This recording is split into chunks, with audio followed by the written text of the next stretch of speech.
Clean air zones are areas, usually in city centres, where vehicles are charged to enter unless they meet certain emission standards. Those standards being Euro 4 for petrol vehicles, so pre-2005, Euro 6 for diesel vehicles, so pre-2015.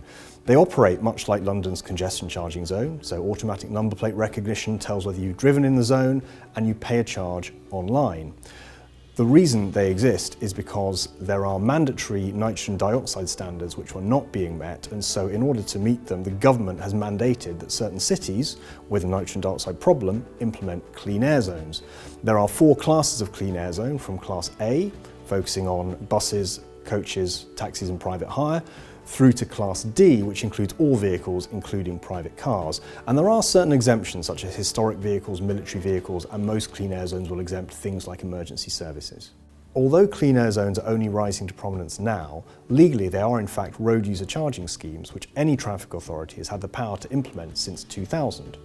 Those powers have been little used, with the key exception of London, whose low emission zone and ultra low emission zone operate very much like a clean air zone. Other cities, however, are now considering zones of this type, including Oxford, who are proposing a zero emission zone focused on electric and ultra-low emissions vehicles rather than Euro 4 or Euro 6. And we may find, with clean air zones springing up in cities around the country, that the idea of charging the more polluting vehicles to enter the city centre becomes normalised.